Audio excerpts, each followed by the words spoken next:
Good morning, guys. So for reading, we're going to be reading Little Georgie Sings a Song by Robert Lawson. New folks are coming to live in the big house on Rabbit Hill, and the animals that brings the hope of a good garden and good eating. No one is more excited than little Georgie Rabbit, who is sent to tell Uncle Andals the news. In spite of his mother's uneasiness about him going alone, you can read more of the adventures of the small animals in Rabbit Hill by Robert Lawson. It was barely daylight when little Georgie started his journey. In spite of worrying, Mother had managed to put up a small but nourishing lunch. This along with a letter to Uncle Atlas, was packed in a little knapsack and slung over his shoulder. Father went along as far as the Twin Bridges. As they stepped briskly down the hill, the whole valley was a lake of mist on which rounded treetops swam like floating islands. From Old Orchard rose a mounting chorus as the birds greeted the new day. Mothers chirped and chuckled and scolded as they swept and tidied the nest. On the topmost branches, their men folk waddled and shrilled and mocked one another. The houses were all asleep. Even the dogs of the fat man at the crossroads were quiet. But the little animals were up and about. They met the gray fox returning from a night up Winston Way. He looked footsore and sleepy, and a few chicken feathers still clung to his ruff. The red buck trotted dauntedly across the black road to wish them good luck and good morning, but Father, for once, had no time for long social conversation. This was business, and no rabbit in the country knew his business any better than Father. Few as well. "Now, son," he said firmly, "your mother is in a very nervous state, and you are not to add to her worries by taking unnecessary risk or by carelessness. No dawdling and no foolishness. Keep close to the road, but well off it. Watch your bridges and your crossings. What do you do when you come to a bridge?" "I hide well," answered Georgie, "and wait a good long time. I look all around for dogs. I look up the road for cars and down the road for cars."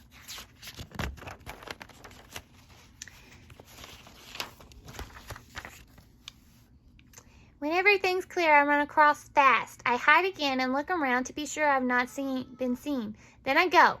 The same thing for crossings." "Good," said Father.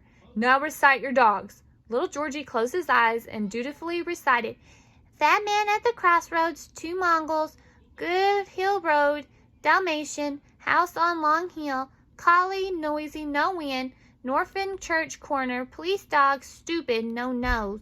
On the high ridge, red farmhouse, bulldog and setter, both fat, don't bother. Farmhouse with the big barns, old hound, very dangerous," and so on. He recited every dog on the route clear up to Danbury Way. He did it without a mistake and swelled with pride at his father's approving nod. "Excellent," said Father. "Now, do you remember your checks and doublings?" Little Georgie closed his eyes again and rattled off quite fast.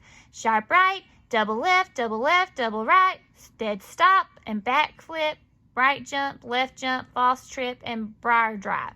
"Splendid," said Father. "Now attend carefully. Size up your dog. Don't waste speed on a plowder. You may need it later. If he's a rusher, check double and freeze. Your freeze, by the way, is still rather bad. You have a tendency to flick your right ear. You must watch that. The high ridge is very open country, so keep in the shadow of the stone walls and mark the earth piles. Porky the woodchuck has lots of relatives along there, and if you are pressed hard, any of them will gladly take you in. Just tell them who you are and don't forget to thank them. After a chase, hide up and take at least 10 minutes rest. And if you have to really run, tighten the knapsack strap, lace back your ears, put your stomach to the ground, and run. Get along with you now, and mind, no foolishness. We shall expect you and Uncle Arliss by tomorrow evening at the latest." Little Georgie crossed the Twin Bridges in perfect form, returned Father's approving wave, and was off on his own. It was gray and misty as he crossed Good Hill Road, and the Dalmatian still slept. So apparently did the collie up the road, for all was quiet as he plodded up Long Hill. People were beginning to stir as he approached Norfield Church corner. Little plumes of blue smoke were rising from the kitchen chimneys, and the air was pleasant with the smell of frying bacon.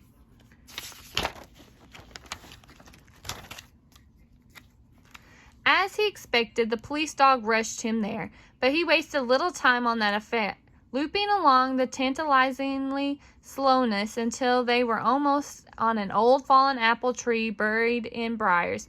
He executed a dead stop, a right jump, and a freeze. The bellowing brute overran him and plunged headlong into the thorny tangle. His agonizing howls were sweet music to little Georgie as he hopped excitedly along toward High Ridge. He wished Father had been there to see how skillfully he had worked, and to note that during the freeze his left ear didn't flickered once. The sun as well up when he emerged on the high ridge. On the porch of the red farmhouse, the fat bulldog and the setter slept soundly, soaking up its warmth. On any other little occasion, little Georgie would have been tempted to wake them up to enjoy their silly efforts at running, but mindful of Father's instructions, he kept dutifully on his way. The high ridge was a long and open strip of country, very uninteresting to little Georgie. The view over miles and miles of rolling woods and meadows was very beautiful, but he didn't care especially about views. The brilliant blue sky and the bright little cream puff clouds were beautiful too. They made him feel good. So did the warm sun, but frankly he was becoming slightly bored. So to ease his boredom, he began to make a little song. The words had been rattling around in his head for some days now, and the music was there too, but he couldn't quite get them straight and fitted together. So he hummed and he sang and he whistled. He tried the words this way and that way. He stopped and started and changed the notes around, and finally he got the first line so that it suited him. So Georgie sang the line over and over again to be sure that it wouldn't forget it when he started on the second line.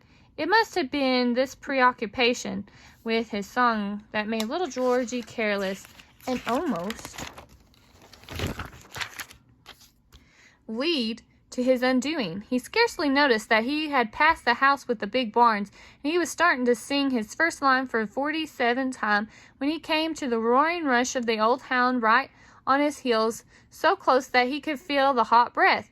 Instinctively, little Georgie made several wild springs that carried him temporarily out of harm's way. He paused a fraction of a second to tighten the knapsack strap, and then set off at a good, steady pace. "Don't waste speed on the plotter," was Father's rule. Then he tried to check a few checks and doubles and circlings, although he knew they were pretty useless. The great fields were too bare, and the old hound knew all the tricks. No matter how he turned and dodged, the hound was right, always there, coming along at his heavy gallop. He looked for woodchuck burrows, but there was none in sight. "Well, I guess I'll have to run it out," said little Georgie. He pulled the knapsack strap tighter, laced his ears and his stomach to the ground, and ran. And how he ran! The warm sun had loosened his muscles. The air was invigorating. Little Georgie's leaps grew longer and longer. Never had he felt so young and strong. His legs were like college springs of steel that released themselves of their own accord. He was hardly conscious of any efforts, only by his feet pounding the ground. And each time they hit, those wonderful springs released and shot him through the air. He sailed over fences and stone walls as though they were mole runs. Why, this was almost like flying. Now he understood what Zip the swallow had been driving at when he tried to describe what it was like. He glanced back at the old hound, far behind now, but still coming along as he was plodding gallop. He was old and must be tiring, when little Georgie, felt stronger and more vigorous at every leap. Why didn't the old fool give up and go home? And then as he shot over the brow of a slight rise, he suddenly knew he had forgotten Dead Man's Brook. There it lay before him, broad and deep, curving out in a great silvery loop. He, the son of Father, gentleman hunter from the bluegrass, had been driving into a trap that even Porky should have been able to avoid. Whether he turned to right or left, the loop of the creek hindered him in, and old hound could easily cut him off. There was nothing for it but to jump. The sickening realization had not reduced his speed. Now he redoubled it. The slope helped, and his soaring leaps became prodigious. The wind whistled through his lace-back ears. Still he kept his head as his father would have wished him to. He picked a spot where the bank was high and firm. He spaced his jumps so they could come out exactly right. The takeoff was perfect. He put every ounce of leg muscle into the final kick and sailed out into space. Below him he could see the cream puff clouds mirrored in the dark water. He could see the pebbles on the bottom and the silver flash of frightening minnows dashing away from his flying shadow. Then with a breathtaking thump he landed, turned 7 somersaults, and came up sitting in a clump of soft lush grass. He froze, motionless except for his heaving sides, and watched the old hound, some thundering down the slope, slide to the top, and after eyeing the water disgustingly, take his way slowly homeward, his dripping tongue almost dragging the ground. Little Georgie did not need to remember Father's rule for a 10-minute rest after a good run. He was blown, and he knew it, for he did remember his lunch. So he unstrapped the little knapsack and combed lunch and rest. He had been really scared for a moment, but as his wind came back and his lunch went down, his spirits came up. Father would be angry, and rightly, for he had made 2 very stupid mistakes. He had kept himself to be surprised and had ran right into a dangerous trap. But that leap! Never in the history of the country had any rabbit jumped Dead Man's Brook, not even Father. He marked the exact spot and calculated the width of the stream. There, at least 18 feet. And with his rising spirits, the words and the notes of his song suddenly tumbled into place. Little Georgie lay back in the warm grass and sang his song. New folks coming, oh my, new folks coming, oh my, new folks coming, oh my, oh my, oh my.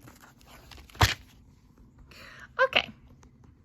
You guys will answer these 4 questions and think it through. Number 1, what happened while Georgie was making up a song? So what happened to him that he didn't notice until it was too late? What did Georgie do that he knew would disappoint his father? What was the 2 mistakes that he had said he'd done? What wonderful thing did he do that he was super proud of that even Father had never done? Why was it very important for Georgie to attend to his father's instructions? So why did he have to do exactly as Father told him to? Because this was a matter of what? Okay, you'll just answer these 4 questions, and I'll see you guys tomorrow.